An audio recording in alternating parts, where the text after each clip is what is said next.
കുറച്ച് നടന്ന് ഇങ്ങനെ ഇറങ്ങി ഇങ്ങോട്ട് വരണം. അപ്പൊ ശരിക്കും അതെ, ഇതൊരു അഡ്വഞ്ചറും കൂടിയാണ്, ശരിക്കും ഒരു ഓഫ് റോഡ്.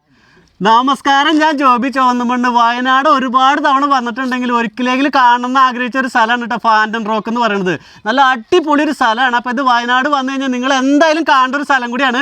ഇപ്പോൾ തോന്നുന്നുണ്ടാവും ഞാൻ ഈ ചേർന്ന് നിൽക്കുന്ന സ്ഥലമാണോ ഈ ഒരു പാറയാണോ ഫാൻറ്റം റോക്ക് എന്നുള്ളത്. അതല്ല കേട്ടോ. അപ്പോൾ നമ്മൾ ആ ഫാൻറ്റം റോക്ക് അങ്ങോട്ട് കാണാൻ പോവാണ് കേട്ടോ. അതെ, ഇതാണ് മക്കളെ ഫാൻറ്റം റോക്ക് എന്ന് പറയുന്നത്. അത് നോക്കിയ മക്കളെ അങ്ങോട്ട് മുകളിലേക്ക് നോക്കി. ഈ ഒരു കാഴ്ച എന്ന് പറഞ്ഞാണ്ടല്ലോ നമ്മളെയൊക്കെ ശരിക്കും പറഞ്ഞാൽ അതിശയിപ്പിക്കുന്ന ഒരു കാഴ്ചയാണ്. ഇത് കണ്ടിങ്ങനെ അടിയിൽ ഇങ്ങനെ മനുഷ്യനിർമ്മിതമായ രീതിയിലാണ് ഈ ഒരു കാഴ്ച അങ്ങനെ അങ്ങോട്ട് നമ്മളെ കാണാനായിട്ട് കൊണ്ടുപോകുന്നത് കേട്ടാ.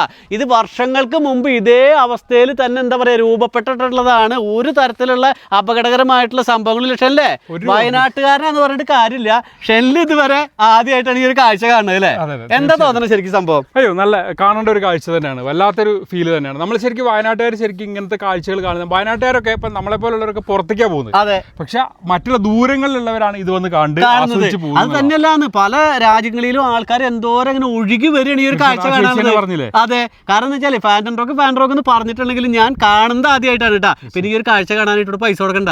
പക്ഷെ അവിടെ നിന്ന് കയറി വരുമ്പോ ഉണ്ടല്ലോ ശരിക്കും അവർക്ക് എന്തോ കാരണോ അതായത് വേറൊരു പ്രൈവറ്റ് വ്യക്തിന്റെ കയ്യിലാണ് ഈ പാർക്കിംഗ് ഉള്ളത്. അതെ, ഇത് സർക്കാരിന്റെ തന്നെയാണെങ്കിൽ പാർക്കിംഗ് വേറെ മറ്റൊരാളുടെ കൈവശമാണ്. അദ്ദേഹം ആണ് ആ ചേച്ചിനൊക്കെ അവിടെ വെച്ചത്. ഓക്കെ, പിന്നെ ഇവിടെ കാര്യങ്ങളൊക്കെ വരുന്നത് എനിക്ക് തോന്നുന്നു മൊത്തം കോറികളും കാര്യങ്ങളാണ്. ഇതിന്റെ അപ്പുറത്താണ് എടക്കൽ ഗുഹ എന്ന് പറയുന്നത് അല്ലേ? എനിക്ക് തോന്നുന്നു വയനാടിന്റെ ഏകദേശം ഹൈറ്റ് കൂടിയ ഒരു ഭാഗം തന്നെയാണ് ഈ ഒരു സാധനം അല്ലേ?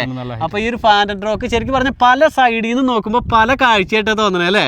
ഓരോ സ്ഥലത്ത് നോക്കുമ്പോൾ ഓരോ ഫേസ്, ഓരോ അട്രാക്ഷൻ. അത് തന്നെയല്ല, ഇവിടെ നിൽക്കുമ്പോൾ ഒരു കൂളിംഗ് ഉണ്ടല്ലോ ശരിക്കും പറഞ്ഞാൽ. പിന്നെ അത് തന്നെയല്ല, അവിടെ നിന്ന് ഇങ്ങനെ വളഞ്ഞ് കുറച്ച് നടന്ന് ഇങ്ങനെ ഇറങ്ങി ഇങ്ങോട്ട് വരണം. അപ്പൊ ശരിക്കും അതെ, ഇതൊരു അഡ്വഞ്ചറും കൂടിയാണ്. ശരിക്കും ഒരു ഓഫ് റോഡ് പോലെ തന്നെയാണ് അല്ലേ? ശരിക്കും കാണേണ്ട ഒരു കാഴ്ച തന്നെയാണ്. ഇതിന്റെ മുകളിൽ എന്തോ ചെടികളൊക്കെ അങ്ങനെ ഉണ്ട് അല്ലേ? അപ്പൊ ശരിക്കും ഇത് എനിക്ക് തോന്നുന്നു ഇത് എങ്ങനെ ഇവിടെ വന്നു എന്ന് ചോദിച്ചാൽ ഒരു പിടുത്തമില്ല അല്ലേ? ശരിക്കും വയനാടിന്റെ ഏത് ഭാഗത്ത് നിന്ന് നോക്കിയാലും ഈ ഒരു സംഭവം കാണാം അല്ലേ? അടിപൊളി ഒരു കാഴ്ച തന്നെയാണ്. ശരിക്കും പറഞ്ഞാൽ എത്ര ഹൈറ്റിലാന്നുള്ളത് ഒരു പറയാൻ പറ്റില്ല. നല്ല ഹൈറ്റിൽ. അത് തന്നെയല്ല, ഇതൊരു പാറയമേ ഇങ്ങനെ നിന്ന് ശരിക്കും ഇങ്ങനെ അവിടെ എന്താ പറയാ നമ്മൾ പോലെയാണ് അല്ലേ? ചുറ്റത്തെ പാറകളൊക്കെ എങ്ങോട്ട് പോയിട്ടുണ്ടാവും അത്? അതൊക്കെ ചോദിച്ചു കഴിഞ്ഞാൽ കുറെ വർഷങ്ങൾക്ക് മുമ്പുള്ള ഒരു സംഭവം. അതൊക്കെ തന്നെയല്ല കേട്ടോ. ഇവിടെ കയറി വന്ന സ്ഥിതിക്കുണ്ടല്ലോ ഒരു ചേച്ചീനെ കണ്ടോ. ചേച്ചി നമ്മുടെ വീഡിയോ കണ്ട വഴിക്ക് തന്നെ പറഞ്ഞ് കാണാറൊക്കെ ഇട്ടെന്ന് പറഞ്ഞു. ആ ചേച്ചി പറയാണ്, മോനെ എന്താ പറഞ്ഞേ? മോനെ, ഞാൻ കാണാൻ ആഗ്രഹിച്ച ഒരു സാറൊക്കെ വിളിച്ചത്. അത് മാത്രമല്ല അതിനാകെ തുച്ഛമായ ശമ്പളത്തിന് അത് വർക്ക് ചെയ്യുന്നു. എന്നിട്ട് പറയണേ ശരിക്കും മോനെ ഒരു 1000 എന്താ പറയാ 5000 രൂപയൊക്കെ പാവങ്ങൾ ആരെങ്കിലും ഉണ്ടെങ്കിൽ ഞാൻ സഹായിക്കാൻ എന്നോട് പറഞ്ഞാൽ മതി. അവരുടെ മനസ്സ് ഞാൻ ശരിക്കും പറഞ്ഞു ഇവിടെ വന്ന് കണ്ട കാഴ്ചയേക്കാൾ എനിക്ക് ഏറ്റവും മഹത്തായിട്ട് തോന്നി ആ ചേച്ചീനുണ്ട്. അങ്ങനെയുള്ള 10 ആളുണ്ടെങ്കിൽ ഉണ്ടല്ലോ ശരിക്കും പറഞ്ഞ സ്വർഗമായിട്ടാ. ആയിട്ട് ഈ ഒരു സംഭവം ഉണ്ട് ഇവിടെ ശരിക്കും. ഇത് പ്രൈവറ്റ് സ്ഥലമാണത്? ഇത് പ്രൈവറ്റ് സ്ഥലം. ഓ, നമുക്ക് അവിടെ വേലിയിട്ടുണ്ട് സാർമാരൊക്കെ വന്നിട്ട് അളവൊക്കെ കഴിഞ്ഞിട്ട്. അതിന്റെ അപ്പുറത്തോട്ട് ഫാൻറ്റം റോക്ക് ഇരിക്കുന്നത് റവന്യൂ സ്ഥലത്ത്. ഓ അതെ അല്ലേ? അപ്പൊ ആ ഒരു കാഴ്ച അങ്ങോട്ട് കാണാനായിട്ട് പോവാണ്. അപ്പൊ ശരിക്കും എന്തായാലും ഒരു കാര്യം, അപ്പൊ ഇവിടുന്ന് കയറി പോകണമെങ്കിലുള്ള ഫീസ് എന്ന് പറയുന്നത് 30 രൂപ. 30 രൂപ. വലിയ വണ്ടിക്ക് ആർക്കായാലും? വലിയ വണ്ടിക്ക് ട്രാവലിന് 100 രൂപ. അതെ അല്ലേ? അപ്പൊ ഈ പാറ കാണാൻ പൈസ ഇല്ല? 20 രൂപ അത്രേ ഉള്ളൂ അല്ലേ? അപ്പൊ ചേച്ചിയുടെ പേരെന്താ? എന്റെ പേര് ക്ലാര ചേച്ചി. അപ്പൊ ക്ലാര ചേച്ചി നമ്മുടെ വീഡിയോ കാണുന്ന ആളാണ്. അതുകൊണ്ട് തന്നെ നമുക്ക് എന്താ പറയാ ഡിസ്കൗണ്ട് ഒക്കെ തന്നിട്ടുണ്ട്. ഞാനൊക്കെ പൈസ കാണാൻ ആഗ്രഹിച്ച ഒരു സാറും. ഓക്കെ, സാറൊന്നുമില്ല. അപ്പൊ എന്തായാലും നേരെ മുകളിലേക്ക് പോവാം അല്ലേ? സഹായ വാഗ്ദാനങ്ങളൊക്കെ നമ്മള് സഹായിക്കും തീർച്ചയായിട്ടും. അത് വിളിച്ചാൽ മതി. അധികമൊന്നുമില്ല, 10,000 ഒരു 5,000 6,000 ഒക്കെ ഞാൻ കൊടുക്കും. അതായത് ഈ ചേച്ചീനെ ഇവിടെ വെച്ച് കണ്ടപ്പോ ശരിക്കും ഒരു നമിക്കണ ചേച്ചി പറഞ്ഞല്ലോ. സന്തോഷം ചോദിച്ചേട്ടാ. ശരിക്കും വയനാടിന്റെ എവിടെ നോക്കിയാലും അത്ഭുതങ്ങളാണ്. അത് ഇഷ്ടമുള്ളവർക്കും കാണാൻ കഴിവുള്ളവർക്കും. അതായത് ഇപ്പൊ നമ്മൾ സുൽത്താൻ ബത്തേരിയിലേക്ക് വരുന്ന വഴി, അതായത് കൽപ്പറ്റ എന്നൊക്കെ വരുന്ന ഭാഗത്ത് കൃഷ്ണഗിരി എന്ന് പറയുന്ന സ്ഥലമുണ്ട്. അവിടെ നിങ്ങോട്ട് കഴിഞ്ഞു കഴിഞ്ഞാൽ സാധാരണ എല്ലാവരും കണ്ടുപോകുന്ന ഒരു പാറയാണ്, പക്ഷെ ആനപ്പാറ എന്നാണ് പേര്. ശരിക്കും ആനയുടെ അതേ രൂപത്തിലാണ്. ഞാൻ പലപ്പോഴും അവിടുത്തെ നോക്കും. ശരിക്കും എന്താ പറയാ ജീവനുള്ള ആന അല്ലെങ്കിൽ കൂടി ശരിക്കും അതിലും വെല്ലുന്ന രീതിയിലൊരു ആന. തീർച്ചയായിട്ടും എത്ര വലുപ്പത്തില്. പക്ഷെ അത് പലർക്കും കാണുമ്പോൾ 90% ആളുകൾക്കും ഒരു പാറ എന്ന് മാത്രമേ തോന്നുള്ളൂ. കുറച്ചൊക്കെ ഒരു പ്രകൃതിയെ സ്നേഹിക്കുന്നവരും നേച്ചറിനെ ഇഷ്ടപ്പെടുന്നവരും ആസ്വദിക്കുന്നവരും തീർച്ചയായിട്ടും.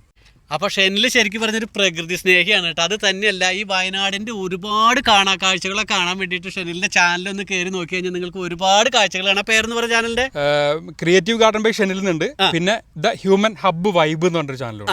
അപ്പൊ ഇത് രണ്ടും നിങ്ങൾ കയറി നോക്കിക്കോ. അപ്പൊ ഷെനിലിനും കൂടി ഒന്ന് സപ്പോർട്ട് ചെയ്യാട്ടാ. ഇപ്പോൾ വയനാട് സ്വർഗ്ഗമാണ്, വയനാടിന് ഒന്നും പറ്റിയിട്ടില്ല.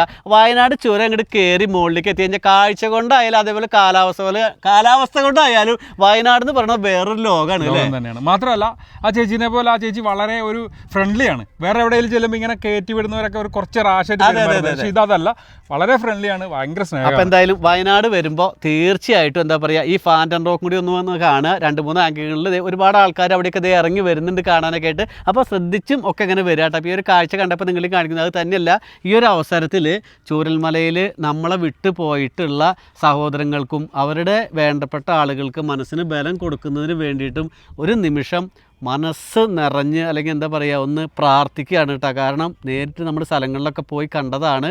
അപ്പോൾ അതവിടെ സംഭവിച്ചു. എന്നാൽ കൂടി എന്താ പറയുക, ടൂറിസത്തിനോ കാര്യങ്ങൾക്കോ വേറെ ഒന്നും സംഭവിച്ചിട്ടില്ല. അവർക്ക് വേണ്ടി പ്രാർത്ഥിക്കുക അല്ലേ? തീർച്ചയായിട്ടും പ്രാർത്ഥിക്കുക. കൂട്ടത്തിൽ വയനാട് മുഴുവനും പോയിട്ടില്ല എന്ന് ചിന്തിക്കുക. ഇനിയും ഒരുപാട് ജീവിതങ്ങൾ ഇവിടെ ബാക്കിയുണ്ട്, വന്ന് കാണുക. അതായത് ലോകത്തിൻ്റെ എന്താ പറയുക, ഞാൻ പറഞ്ഞു വയനാട് എന്ന് പറഞ്ഞാൽ വേറൊരു വൈബാണ് അല്ലേ? എന്തായാലും വളരെ സന്തോഷമുണ്ട് ഇങ്ങനെ ഒരു കാഴ്ച നിങ്ങളെ കാണിക്കാൻ പറ്റിയതിൽ വളരെ സന്തോഷം. അപ്പോൾ ഇതേപോലെ നല്ല വീഡിയോ ആയിട്ട് വരുന്നതായിരിക്കും. Thank you.